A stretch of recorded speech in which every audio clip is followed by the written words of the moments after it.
Hi, good afternoon, good morning, good evening everybody, wherever you are in the world. Welcome to the latest Tnooz webinar today, produced this time in association with Sabre Travel Network. Thank you very much to Sabre for partnering with us on this one. We've gone for the rather lofty title of Technology's Massive Impact on Travellers. I mean, where do we begin? I mean, really, technology continues to evolve at such a rapid rate, whether that's for consumers or indeed within the industry. It really is our bread and butter at Tnooz, is what we write about every single day. But where it used to be something that we use, now it's actually part of our DNA. We wake up in the morning, we check our phones, in bed often. I certainly do before I get up in the morning. We're constantly reading emails or we're on the move, interacting with the web, using social networks. So what we wanted to do this afternoon was focus specifically and kind of take you on a bit of a journey with today's travellers as they use various technologies to enhance their experience. So we're talking everything from mobiles and the phrase that's kind of creeping into the lexicon frequently a lot these days, which is BYOD, for bring your own devices, to how, you know, Gen Y, Gen Z, the purchasing influences and things like that. Really, for you people listening in today, how you can learn from some of that and adapt to some of those kind of strategies and theories for your own businesses. So, joining me, as always, is Quinn. He's my co-founder and he's the CEO of Tnooz. He's my glamorous producer behind the scenes. You may hear his voice later on in the Q&A. Like I said, I'm Kevin May, the editor and co-founder of Tnooz. Joining us on the panel today, then, is this wonderful trio. So we have Sarah Kennedy-Ellis, who's the director at Sabre Travel Studios. We also have her colleague Carrie Mamantov, who's a manager at Sabre Travel Network. And also we've brought in an outside voice to kind of give some context to what Sarah and Carrie will be saying. Her name is Carrie Yeates. She's a vice president at the Sabre Travel Network in North America as well. So, as always with these webinars, we do quite a few things. The first one is that we are recording the entire show. So within the next 12 hours, 24 hours or so, we'll have a video up on tnooz.com with all the slides as a slide share as well, but also a recording so that you can listen to it at your leisure if unfortunately you do have to dip out at any such point. We have reserved a little time at the end, 10 to 15 minutes for a Q&A. Anybody can ask a question that's listening in. We like to offer that service. You can do so by just clicking on the little toolbar on your right hand side that says questions. So that's all you need to do. We'll collect those questions over the course of the presentation, and then we'll get to a Q&A at the end, which will be myself, probably Jean, and also our three panelists, and we can have a good, robust debate based on some of the questions that are being sent in. So be aware of that. Make sure you send us some questions. Jean and I always have hundreds written down anyway, but it's much better if you guys are the people that are asking those questions. Also, we like to kind of gauge what you're thinking as we go along. So we have a series of polls interjected throughout the webinar today, and they're basically kind of scene setters to kind of get a sense of where you are as businesses or individuals.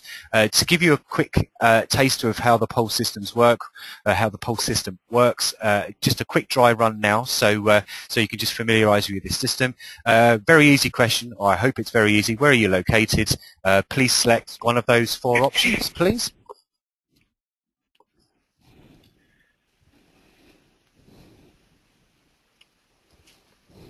Okay, and then Jean, I think if you can throw up the results there for anyone that is interested. And hey, North America wins today. Nearly 3/4 of you, 72% North America, 21% in EMEA, and the rest, as you can see. So I think without any further ado, enough of me talking, I'd really like to hand over to Sarah, to Carrie, and to Karen, who are going to talk for you for about the next 45 minutes or so on this great topic. So over to you guys. Have a good show, and we're really looking forward to listening to it. Great. Well, thanks, Kevin, and thanks so much to everyone for joining us today. We're excited to take a look overall just at how technology impacts the traveler's journey, as Kevin did mention, but also the potential for what could be coming tomorrow. And as we move to the next slide, first really want to take a look at a higher level with a little humor added in, but as technology does continue to evolve, so do the things that really do influence our behavior on a daily basis and the decision-making process we go through in every aspect of life. And it's the same way with the traveler's journey on slide 3. It's impacting our experience as we move through the travel process in every capacity. And today we're going to look at these three categories you see here: inspire, connect, and experience. These three categories of activity, because these are the ones really that we feel like at Sabre involve some of the most critical decision or action points that are where technology is actually having the most impact. So as we move on to the next slide, we're actually first going to take a look at the three phenomenons that we believe are actually impacting this the most and making the technology impact to the traveler's experience possible. So the first of these three is the diversity of devices. So obviously we've got everything from our smartphones to tablets to now smart TVs and interactive touch walls. And it's funny to think that even in '08 it seemed really cool to be able to watch the Olympics live streaming on your computer at work maybe, whereas today I think 12 million people actually were recorded as watching the Olympics from a mobile device. So the next is bulk of bytes, and that's actually just the volume of data. We've moved from mega and gigabytes to tera, petabyte, exabyte that we'll even talk about today, and that'll only continue to exponentially grow. And then the last is the speed of sharing. So again, using the Olympics, since that's top of mind for all of us, 80,000 tweets are actually where Twitter peaked out in terms of content shared per minute during the Olympics, and that was when Usain Bolt from Jamaica actually won the gold medal in the 100-meter dash. So it's interesting to see how quickly we're able to share, and all these things are combining to kind of create the massive impact technology is having on travel. So on slide 5, you'll see just a quick, really horrific-looking picture. It's low quality, as you can tell, and Carrie and I just want to give a couple of experiences personally that showcase kind of how information, either too much or too little, can impact your travel experience. And when I first started working at Sabre in 2007, I was not a tenured business traveler, and I had my first trip out to San Francisco actually was on the one weekend or the one couple of days of the year that DFW was shut down due to a snowstorm. I caught a flight back through Denver hoping I could catch one that night, but I thought, of course, Denver would have a restaurant open at 8:30 at night. Of course, I'd be able to easily find a hotel. And with a BlackBerry in 2007, finding that through my mobile device was pretty much impossible. And I was greeted at Denver with no restaurants still open, no hotels nearby, and you're looking at where I slept that night thanks to not having enough information to make a better choice as a traveler. Yeah, I'm very glad I wasn't with you on that trip. My story is a little bit more recent. I did find a way to work in a picture of my new baby there. But in this example, there were 11 of us in my family trying to go on a summer vacation just last month. And to be honest, it took us almost 6 months to find the right place to stay because we couldn't make up our minds. And a lot of that was based on the fact that we really had too much information to work with. We knew where we wanted to stay. But each of us had a little bit of a different top priority because there were so many options. And it came down to basically choosing between the place that had the kids' playroom, because yes, we had 5 little people, or the place that was closest to the beach. And as you can see, we picked the spot with the walking distance to the beach, and it turned out great. But it's just amazing to think about the amount of information and the travel choices that we were making based on such minutia. So when you think about 10 years ago, on the next slide, only 5% of households had broadband internet, so definitely could have been able to make the choices that we were making for my family trip. But also, looking at about 50% of people had a cell phone of any kind, and another interesting Olympic stat was back in 2000 at the Sydney Games, only 500,000 mobile calls were made from that opening ceremony versus the 9.6 million tweets that were made during the London opening ceremony. So again, just massive amounts of information and the speed. So when we look at Facebook on the next slide, there's almost 1 billion active users now on Facebook, and it's just amazing what we're doing every day with 300 million photos uploaded, definitely a relevant stat for travel. And when I think about what we're doing, I just can't believe that it's happened so quickly. Sorry. Next slide. When you look at everyone else, the 1 billion tweets posted every 3 days, 4 billion YouTube videos watched daily. What we want to do is emphasize how much data is out there and what that means for the travelers and how they're sharing and how they could benefit from that information. Sarah? So, and really overall, the kind of point here is that there's just so much data being generated as well as consumed by travelers, and it's simply mind-blowing. So as we move on to the next slide, we can see that it's not going to slow down. We're looking at, by 2016, in North America alone, we're going to have at least 28 exabytes of data being transmitted over our IP networks on a monthly basis, which is just incredible to think about. And moving on to slide 12, just to put it into context a little bit, 1 exabyte, maybe this doesn't even put it into context. It's hard to wrap your head around 50 quadrillion pages of text, but that's what the equivalent is for 1 exabyte. So we take a look also now at even video, and that's contributing to that, that massive amount of data, but it will take us by 2016 6 million years to watch every second of video that will cross our IP networks every month. And beyond that, we're looking at these trends also that of where else data is coming from. So personal data tracking is a trend that's increased 200% between 2010 and 2011. And Carrie and I actually unknowingly contributed to that stat. We both are pretty big geeks and do weird things all the time like this, which we track our travel habits on a daily basis almost whenever we're actually on the go on the road. And you're actually looking at a picture of my own moleskin that I literally write down minute by minute what I do when I'm in the airport, et cetera. And that trend is going to continue to impact how people are optimizing their behavior, especially in the travel context. And we obviously use it to influence our decision making within Sabre Travel Network's investment portfolio. So if you look at the next slide, that's even progressing further into wearable technology. So the last year, 14 million devices were sold, and we're talking about the Nike Fuel Bands and things like that that are actually tracking data based on your activity from wearing them, and that's going to grow into a $6 billion industry by 2016. The next slide. And this is a stat that makes me giggle every time, and no one ever believes it, but it's true.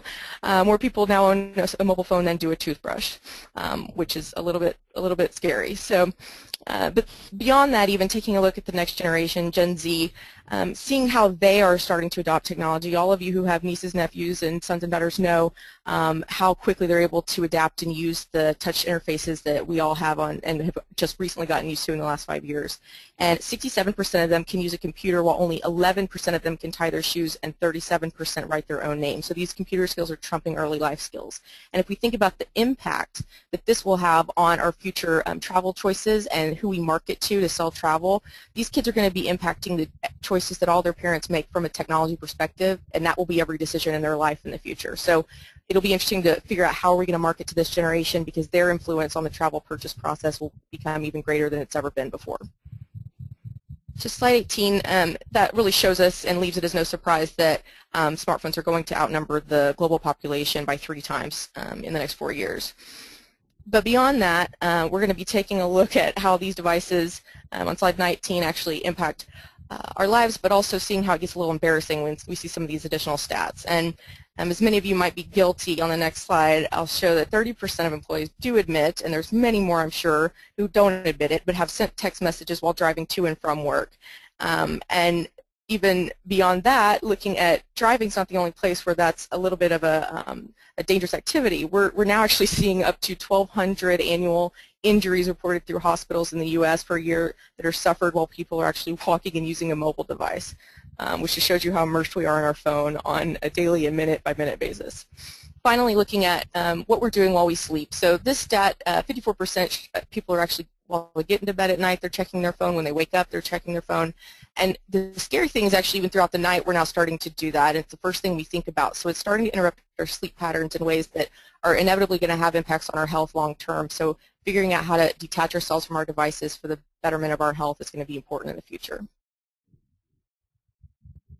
So basically you're saying we sleep with our phones, and yes, I'm guilty. So Sarah has touched on the personal attachment we have with these devices, and now we want to look at what happens if we lose one. Yes, 8,000 folks out there actually know exactly how it feels, and that's just from 7 of the U.S. airports. All the folks flying hundreds of thousands around the world, add to that all the devices left in rental cars and hotel rooms. There was one British hotel chain that reported having found 42,000 phone chargers in 2011 alone. So put all that together, and I definitely think that there's a lot of people out there who are missing their phone. And the next slide shows us that when that happens, the majority of us panic. What's funny, though, is there might be about 14% out there who actually get desperate. And for those of us that are battery life strategists, the folks that really look at the airport for that perfect spot to plug in for a quick charge, and then when you finally secure your desired spot, you might have to take that bathroom break. You actually debate for a minute whether it's worth losing your charging station. About 46% of the population will stay put. And if we look at the next one, it's equally disturbing that we might be willing to lose our wedding ring over our smartphone. I'm not going to go on record here because my husband might kill me, but I definitely think it's a close call, and the statistics prove that. So we take a closer look at what the mobile device connection is with travelers, and we see that they use it for personal email, keeping in touch when they're with those that are back home, as well as figuring out what they're doing while they're traveling. The point is we're emotionally connected in ways we never thought possible. It's become a necessity, and it's resulting in greater opportunities for companies to capitalize on our addiction, but also embrace it as a new opportunity, especially when it comes to travel. So as we look more specifically at the popularity of smartphone users with travel, you'll see that 72% are using their phone on vacation to post photos, and almost as many are updating their Facebook status. And with that,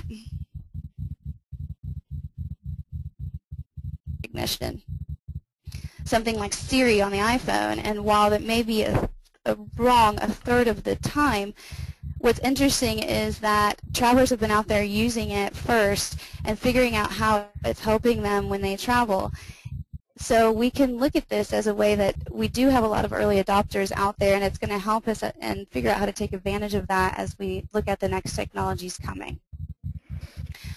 So specifically for summer travel and the connection between mobile devices and social, there's some interesting study that came out just very recently from MDG Advertising.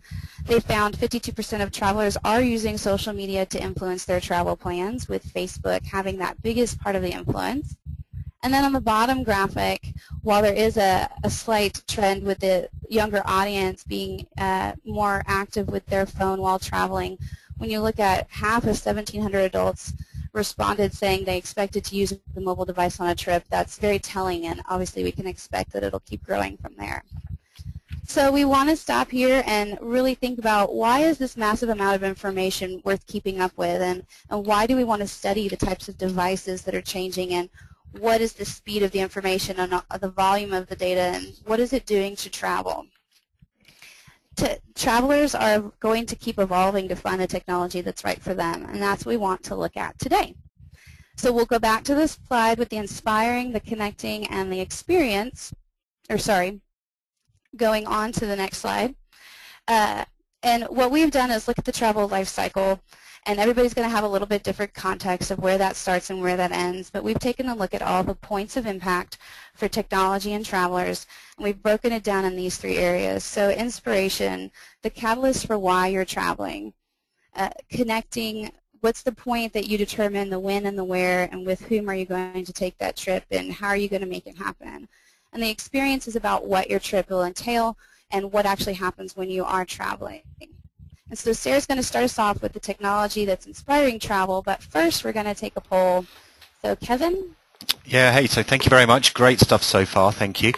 So we just kind of want to get a sense now of what some of you guys are thinking. You know, you've heard a little bit about kind of the introduction there, but what we want to know specifically now is, you know, which of the following most inspires your travel choices today? Emphasis on the today in capital letters there. So please select one of those four options. They're quite long, so we'll give you a couple of moments to read those, and then if you can select one of them. Thank you.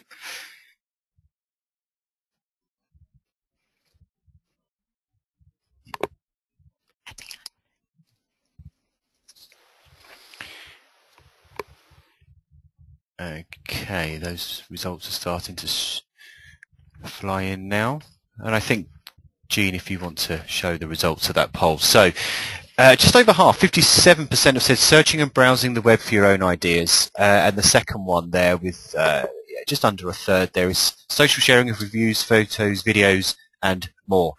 So you can see from those other two results very, very low figures there. So I think we've certainly got a web-connected audience here, and some of you are on kind of into the social element of what's being discussed so far. So some kind of food for thought there, guys. But before we do, obviously, really quick reminder, you can submit a question. We're starting to get a few in now. So if you can just add your question there by using the question button on your right-hand side, and we'll get to those at the end. But without further ado, back to you guys. Thank you.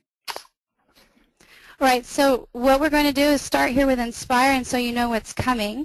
We're going to look at what the technology is in its current state, how the traveler is using it, and then in some cases look at what might be coming next. So Sarah? Great, thanks. So this is just a quick overview of the trends we're going to talk about impacting travel inspiration, and on the next slide we'll dig into social sharing a little bit more. So social sharing overall is continuing to evolve, and that's no big surprise to anyone, but the areas where it's evolving, really specifically audio is one of those that we're seeing evolve most specifically. So on slide 36 you'll see a couple of screenshots of one of the apps that's pretty interesting. It's not actually a travel app in itself, but Pickle is an app that actually is combining this multi-sensory experience in using audio as well as static imagery to convey and share information with your network. So I was actually in Colorado a month ago that when I was thinking it's so great to be able to share all these pictures, and I use Instagram and many other photo sharing apps to do that, but I actually can't communicate what it sounds like to have the wind go through the aspen leaves in the trees or to hear the creek next to me paired with beautiful image of the mountains that I see and that I'm sharing through the image. So now you can combine static images with 20 to 30 seconds of audio to convey that. Right, and I think the most basic example right now is with Pinterest has been able to because it's such a natural for travel because of the rich imagery, hotels are cleverly building boards for different types of stays, whether it's romance or relaxation, and then because it's so easy to follow, then it becomes easy to share, and the rapid fire ability to get that message out to tons of people is just amazing. Right. So next trend is crowdsourcing, and quite frankly I thought this one would have gone away long ago. I mean, it's been around for many years now. We've been hearing about it for a while.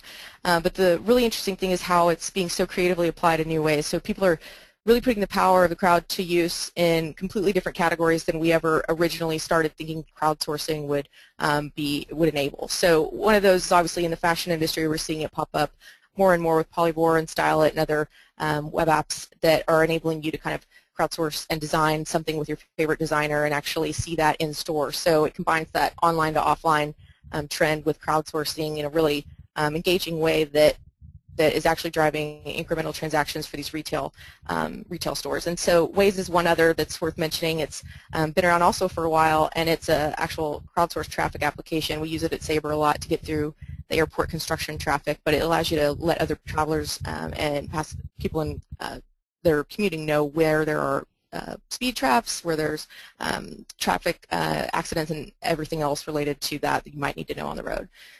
So the next of these is interactive touch walls. We're seeing these pop up all across now, finally, in the retail environment, and we've actually seen them in airports a lot, but this is actually not new technology. It's been around for 6 or 7 years, but now we're finally seeing that the skill set needed to actually develop the software to within gesture-based browsing environments, as well as the cost is a little bit less prohibitive for people to use these and install them, and organizations and companies to install them. So the retail environments are using them to draw customers in, keep them there longer, and have them convert more frequently.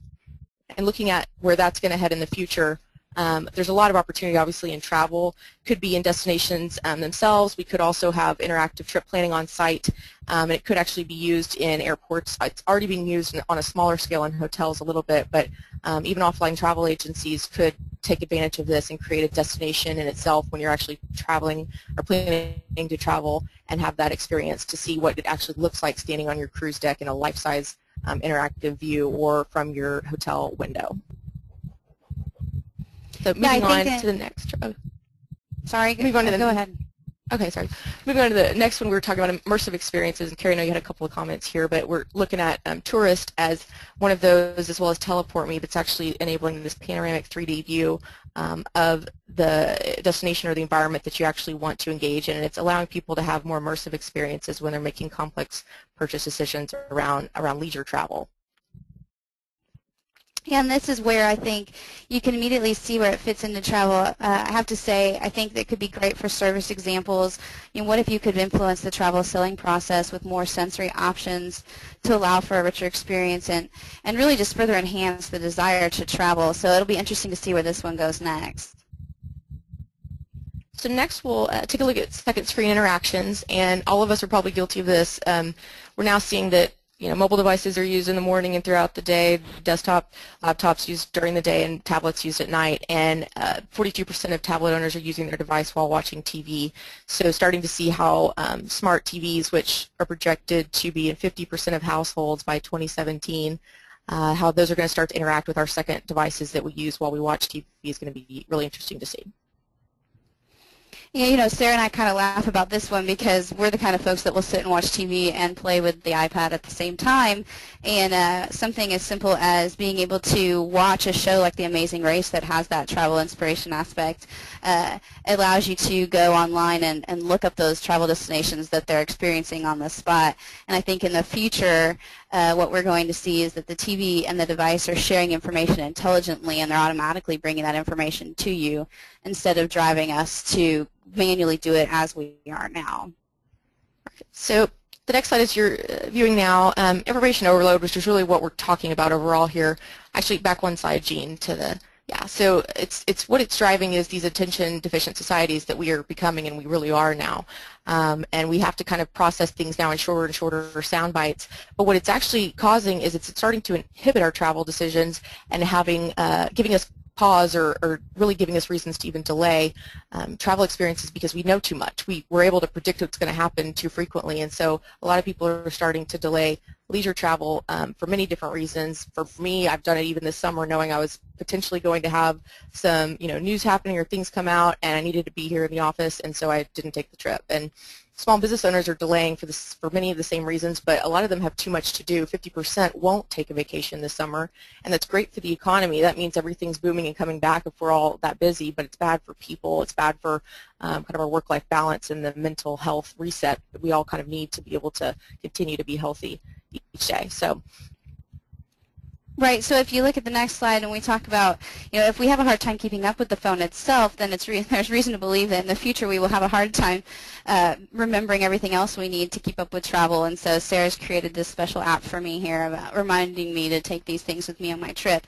But joking aside, even companies will need to be thinking about if the traveler has too much information or not enough information to make the right decisions, then it could be more expensive travel for the company. And so I think here we want to take a minute, and we've invited Karen Yeates from Signature Travel Network to join us and give us a little bit of the reality check of what we're seeing on the front lines. So Karen, in what ways are travelers asking to be inspired right now? Well, our travel company partners, and we also hold client focus groups, they're telling us that although all of these new technologies are swirling and they're fun to experience, from a travel planning and marketing standpoint, they still want more traditional modes of communications when it comes to helping them decide what to do for their next travel purchase. And this is supported by a recent channel preference survey that showed a resonating 77% of consumers want marketing communications still to come by email, so they have control of how they're viewing those and making their decisions on their time. Even the younger set, 66%, they still want email for marketing messaging. And of course, that doesn't mean that just because they want it coming by email that they don't want all of those new technologies built into those. So you can still take and effectively inspire clients with the new technology, just make sure it's delivered in a mode that the customer wants and where they feel comfortable.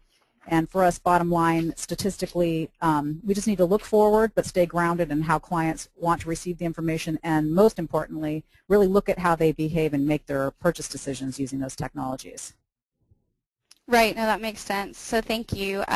Kevin, I think we have another poll on that connecting section. We certainly do. Thank you very much. Just a quick reminder, we did start a few minutes late because we had a few of you joining us a bit late, so we might go just a couple of minutes over. I'm sure everyone will be fine with that, but we'll keep you posted. And glad to say we are now getting lots of questions in as well, which is great. So thank you very much. Keep them coming. Another poll. Which type of login do you use to connect to web services? What do you think? 3 choices there, everybody. Starting to see some of those come in.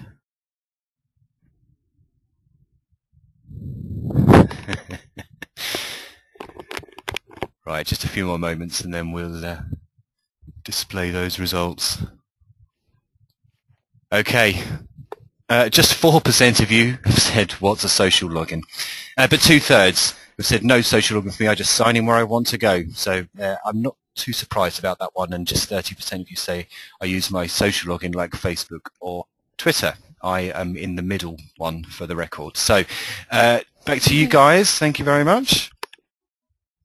Well, thank you. I think that's very interesting to tell us kind of what we're looking at and see how you all compare with what we're saying. So in this section, the ways that you connect, a lot of it's going to be around the data that's out there and the social connections. And really looking at the next slide, this is one of my favorites because, one, I love data, but two, we can really make an impact on the traveler decision and the services that we provide in this information. And if you think about, we can pull in valuable personal information from social channels that people have chosen to share publicly. What does that tell us about them? And Reachly is a website that's mining the Twitterverse already and helping hotels connect with travelers that are talking about their properties. And that's huge for customer service. But if we look at how we could take that even further ahead in the decision phase to connect the traveler with the right experience based on some personal details that are out there and how we could maybe store that in their profile in our CRM, you know, that could be huge for providing personalized service. Great. So the next term is extreme meritocracy, and really we've seen scores, you know, this is not anything new with customer value scores, but if we're looking now at what was happening with social media and how social influence has impacted that, there's starting to be new value placed on different metrics than what used to be. So the traditional inputs into the customer evaluation process that we know of, you know, the acquisition cost, retention rate, how much we're actually making in revenue from that customer, are being, you know, added to our actual social influence metrics. And it's interesting to think about what we could go beyond and see. And Cloud obviously, actually this week announced they're extending their metrics they use to measure these scores from 100 to 400, and they actually look at 12 billion different data points per day to calculate your online influence. So how does that extend even into corporate travel? Could we use benchmarks around who's the most prudent expense management or expense manager in your corporation? Can you actually start to market yourself to other companies and kind of brag about how well you are, a good steward of the money that your corporation spends on travel to help market yourself? Right, and keeping with the scores, you know, it's here to inform us, I think, to deliver great value. We actually have tools for airlines and agencies that are giving them ways to prioritize top customers now through analyzing data. So if you have the data and you have the reports, then you can pull up the VIP travelers and really figure out how to customize your marketing and your service experience. Great, so the next is data visualization. This is my personal favorite, and back one, Gene.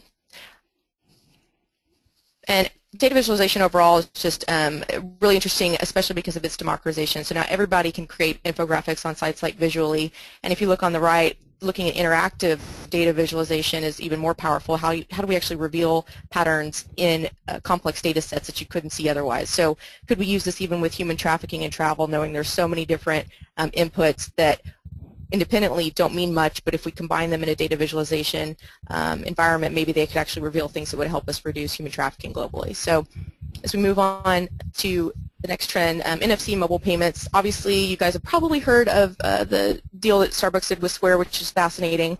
It's going to obviously be one that the travel industry watches, with the mobile commerce market being $163 billion potentially by 2015. But to see how NFC will be impacted by that is also interesting, because it's not going to reach critical mass until 2015, 2016 is what Forrester says. So are innovations with Square and other startups like this going to actually shift how we view the value associated with NFC, not being really necessarily related to mobile payments, but maybe in other areas? So. Right, so we're going to take it back to Karen, and I think we just want to hear if you're seeing any need for business intelligence or other technology that can help with deciding the travel details. Absolutely. What we hear from our customers is that they want technology that helps them take the stress out of all the stages of the travel planning process. The amount of information is really overwhelming. So, you know, our goal is to help customers clear the clutter, focus in on options that best meet their particular needs and desires, and, you know, take advantage of all the content, though, peer reviews, social content, as well as combining that with the recommendation and guidance of a travel professional, and then helping clients make appropriate decisions to take that stress and angst out of the too many options and data that's available. And then even before traveling, provide them with technologies that helps them with pre-arranging the ancillary and activity-based things like pre- and post-hotels, activities, restaurants. And really, the traveler finds this part of the travel planning enjoyable. It's part of why they want to plan travel, and it's part of the whole overall experience for them.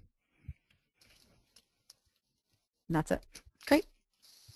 So moving on to the experience. So we'll pick up the pace just a little bit. I know we want to leave enough time for questions. The first, we're going to take a look at, oh, I'm sorry, we've actually got a poll first, though. Kevin, take it away.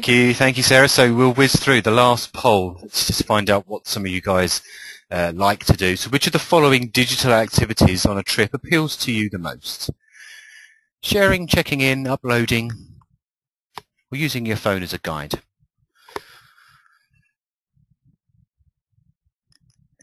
Okay.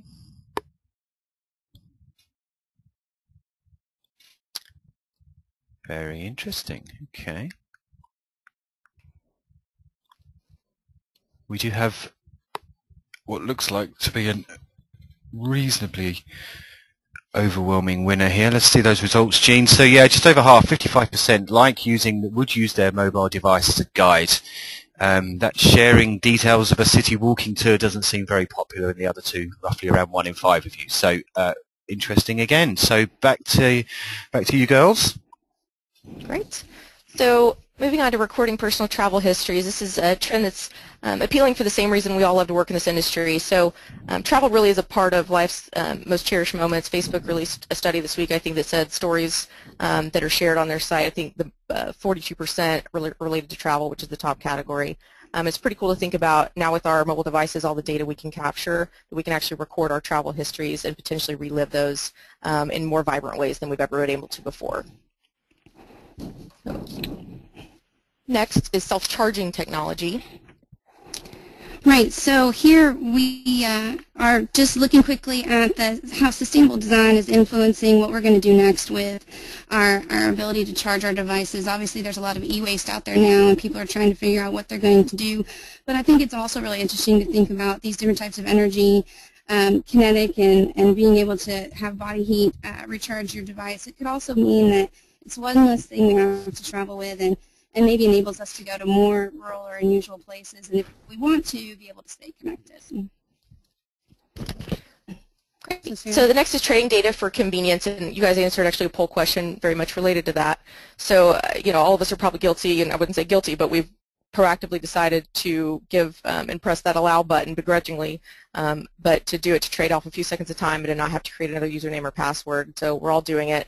Clear is another example, and TSA is doing this also, but Clear is interesting because it's a private company that's actually capturing all of your data. It's actually being paid almost $200 a year to give you the ability to skip to the front of the line in about 25 or so airports. And there's 200,000 travelers that have done so today, and they're collecting data not only about your personal identity but also biometric data like voice prints and fingerprints that they're not yet using. So we'll be interested to observe and keep watching how they're actually going to use that data in the future and how that part of the industry evolves.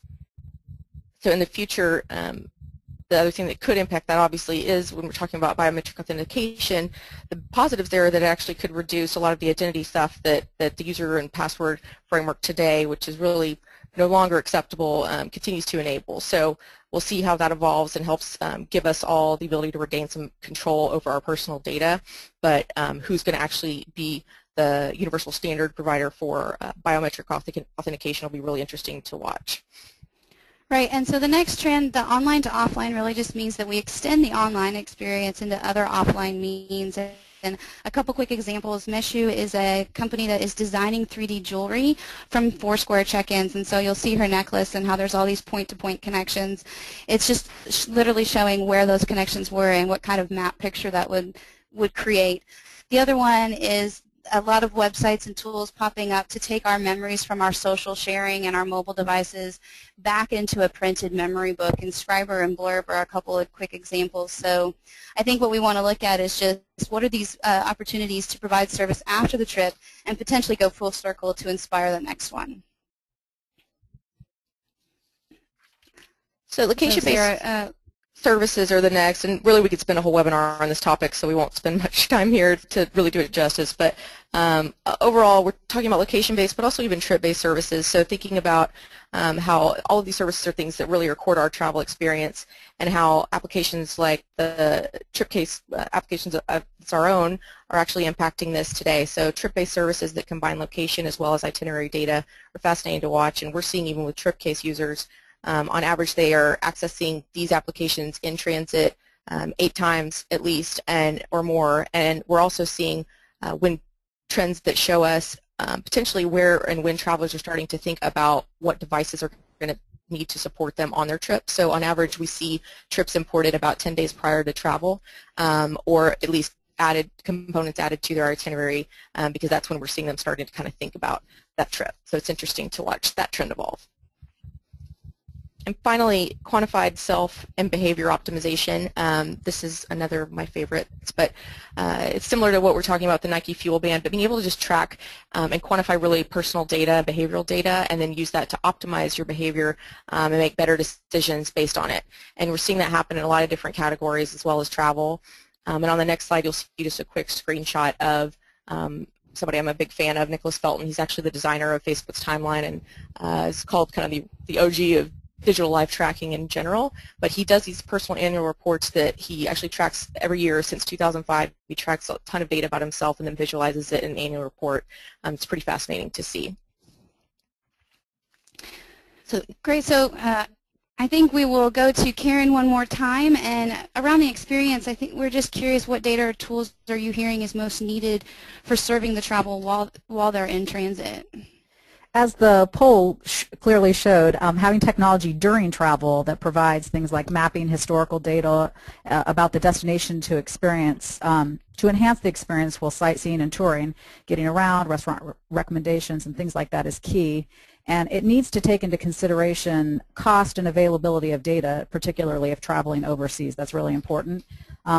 Also in the area of trading data for convenience, our experience has been that customers are really open to sharing their personal information in exchange for something that they see in value, but then you better deliver it. So if we ask for personal information and then we don't deliver what was promised in the form of better targeted information or services and product, the customers are going to disconnect and they're going to fall away. So everything we do better ensure that we're delivering a value and service to our client. Thank you, Karen. So final thoughts. I think there's a famous quote that says nothing is guaranteed but change, and so we're saying that the only thing we can be certain of in this space is that our travelers' needs are going to be different tomorrow than what they are today. And when you think about inspiring and connecting an experience, that's all there for us to be ready to offer to them. So we encourage you to think about what those needs are.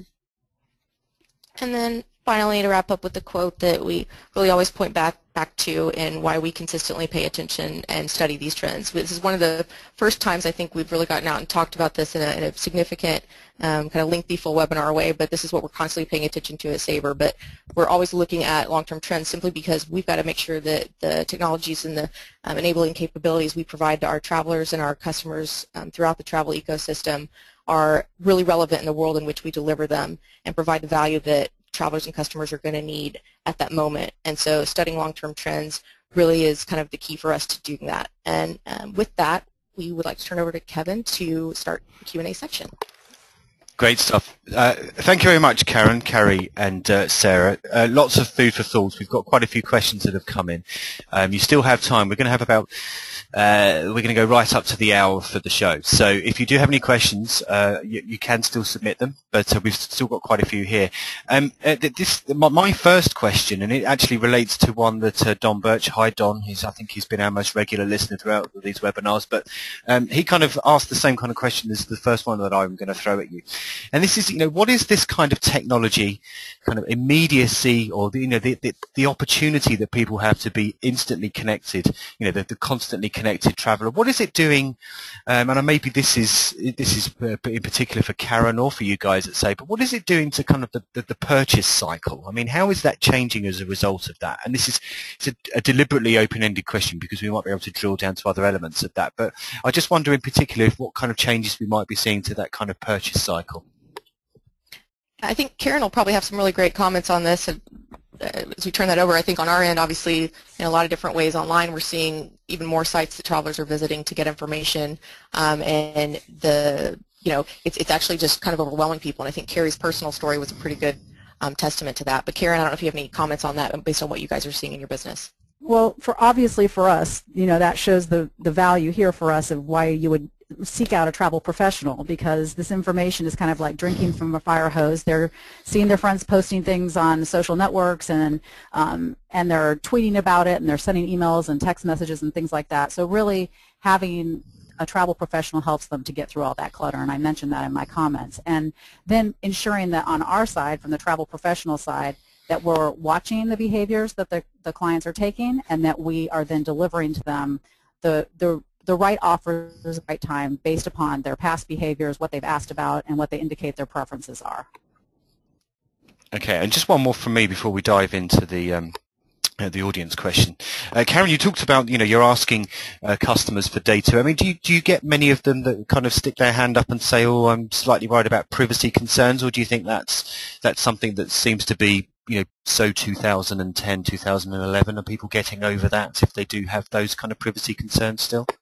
Yes, and actually I think they're willing to trade that in exchange for better quality service, better quality suggestions and information. They willingly give it to us. We do surveys very frequently throughout the year. They're very open and willing to share the information with us as long as we commit to them that we'll turn it around and deliver to them a better service or a better product or better messaging that delivers the right offers to them at the right time. Sure. Okay. So first of the audience questions. So Greg Badelos. Hi, Greg. Nice to see you again. So he asks, very specific, but he says, which hotels are currently using these kind of interactive touch walls, if any, and what kind of experiences, if you know of, that they've had with these? Are you guys aware of any of these?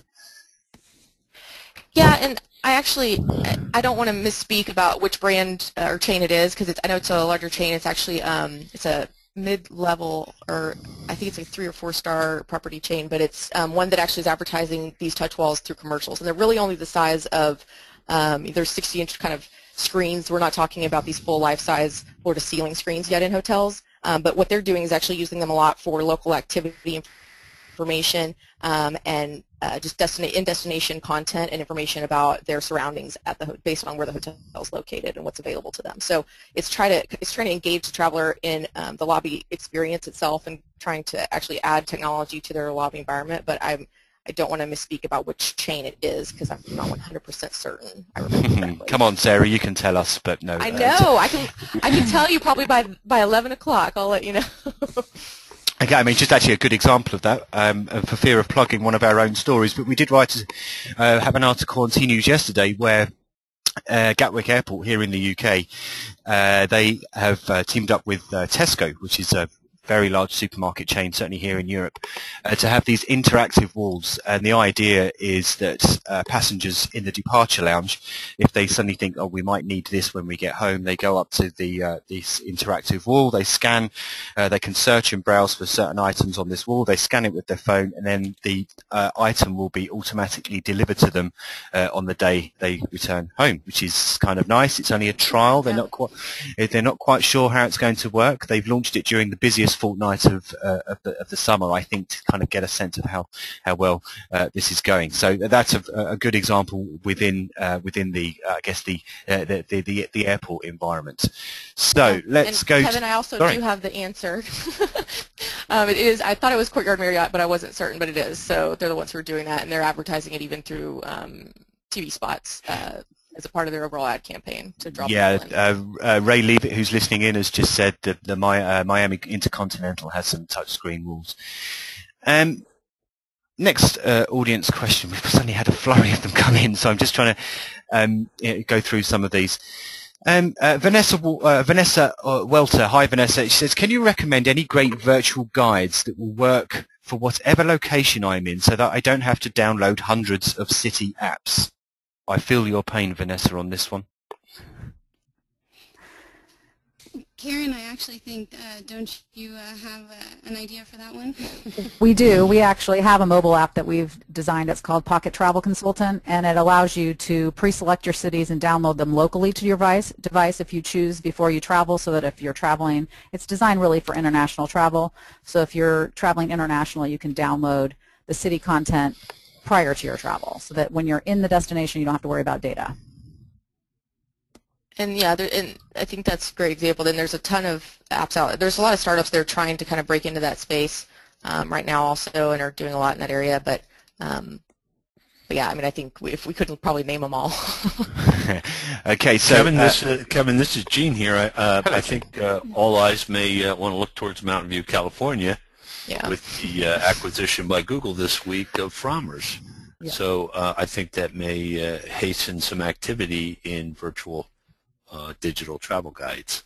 Indeed. So we've got 5 minutes to go, and we really have had a flurry of questions come in, so I'm going to try and get through as many as I can. So Eduardo Oropeza, good day to you, Eduardo. He asks, and I wonder whether you're actually going to single one out, but he says, do you have an example of one of the big consumer OTAs that you believe has been applying effectively what you've been talking about today? And yeah, I mean, can we get more specific, I guess? Yeah, okay, let's go for some of the, I guess, the mobile elements. Which are some of the big OTAs that you feel are doing some fine work in the mobile and the interactivity and, you know, handling customers on the road? So, well, there's certainly, we think that Travelocity has done a good job of that, as has Expedia, but Carrie, I don't know if you have any comments on that. Honestly, I think that when it comes to the OTAs, there's still a lot of ways that it can still, get more interactive. Everybody has the iPhones and iPad apps, but well, it'll be interesting to see what comes next. Okay, so Louis, I hope I've got that right. Honrik Shiotiki asks, how important is this interactive experience for the people on business travel? So what's the behavior difference between the leisure and the business traveler, on this interactive issue? So what kind of, what kind of differences between leisure and corporate travelers are you seeing with regards to how they're embracing or indeed or not embracing some of the things that you've been talking about this afternoon? Yeah, I mean, I think I think it's actually a lot of this technology applies to both. And we're seeing, in general, related to corporate travelers, I think they're certainly incredibly connected at all times and want more and more information. And I think we've also seen trends that show you, even, of course, in the shopping and booking process. Even I myself, I mean, I obviously book through my corporate Get There booking tool, and whenever I'm traveling for business, but I still am using a million different tools to kind of make sure I've got enough information before I'm actually traveling on my trip. And I think that corporations and generals and TMCs are trying to work harder to make sure that they can provide as much information as possible and educate corporate travelers about policy in the most effective way possible up front, which is a lot of their challenge. So it's the people who are traveling most frequently are really connected, obviously, and they're using kind of the apps that are inherent to them. But the ones that I think where there's kind of a gap are the ones in the middle that don't travel as often, don't know as much about policy. And corporations and TMCs are really trying to help get into that discussion to help educate those travelers so they make the most optimal decisions for the organization and for themselves. Indeed. And if I could add to that, I do think that we're seeing a trend, an increase in folks taking a leisure stay in addition to their business travel. I can't remember the exact number, but I know it's going back up. So some agencies I've talked to, whether that business traveler started on a business trip, they end up also having to serve some of those leisure components. And so it'll be interesting that, the traveler is the same person, whether it's for business or leisure, and that connection may mean that the tools need to work for both no matter what. We've seen the same thing. This is Karen. Same thing. Okay. I was just going to make the comment that we see the same thing. We're servicing both leisure and corporate clients, and they both have similar needs for some pieces of the travel, and of course for others, they all still want to have travel alerts if something changes with their travel plans. They do still want to have destination content while they're traveling there. So really, they need to be universal for both types of clients. Okay. I think one of the areas also we've seen big. Oh, go ahead. No, please, go I was ahead. going to say that one of the areas that we also have seen big differences in is when you're actually looking at what they're willing to share while they're on the road. So obviously the sharing behaviors of corporate travelers versus leisure travelers, there's still a disparity there. So leisure travelers are a lot freer to share their location and just anything in general related to their social circles while they're on the road versus corporate travelers who are a little more protective of their location information and other data about the purpose of their trip and where they are. So. Okay, just a couple of minutes now. So Stephanie Wu, hi there Stephanie, thanks for your question. And I'm going to just slightly rephrase it. And she asks, in which aspects do you think hotels will improve using such advanced technologies that we've been discussing here? And I would just add another part onto that and say, which segment of the industry on the supplier side do you think is best positioned to really embrace some of the things that you have been talking about? So I'll take that one. This is Carrie. I think that the hotels actually have some really great opportunities, and Sarah and I were kind of brainstorming on where it could go. But for example, with the social CRM and the amount of information you could be collecting, if you think about it, they could actually know what kind of music you listen to because you're sharing it through Spotify or whichever tool you like to use. And if they're able to store that back into your profile, wouldn't it be awesome if you walk into your hotel room and your favorite music is already playing, the immersive experiences and the things that you could do to reach back to your home and get your favorite TV shows that are stored on your DVR type of thing. There's definitely going to be some really cool ways to take that personalized experience a step further. Okay, and Karen, what do you think? You're not on the Sabre side of all this. I mean, do you see hotels or airlines or even car hire or tour operators or something that in better positions to kind of embrace all of this stuff?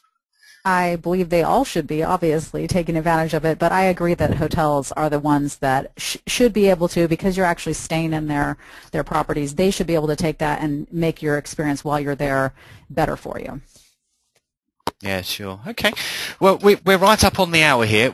We've just get some questions come in that we haven't had a chance to basically pose to the audience. So one of the things that we will try and do is that we'll keep a log of all these questions and we'll send them over to the panel here this afternoon, so that they can hopefully come back to you in good time and just come up and share their knowledge. I do apologise that we didn't get through all the questions. We did have quite a lot come in a very kind of late flurry in the last 5 or 10 minutes. So some quick reminders.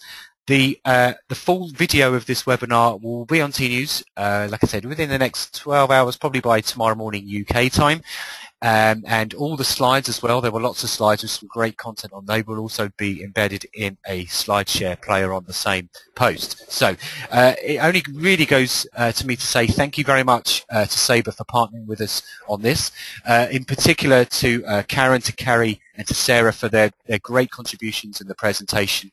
And most importantly to all of you for listening in today. We really hope you enjoyed it. We produce these webinars all the time, and we have different topics. So we're really buoyed by the fact that so many of you always tune in, and we really hope that you've learned something today. So thank you very much for listening. Enjoy the rest of your days wherever you are in the world, and thanks ever so much for listening. Cheers. Bye bye.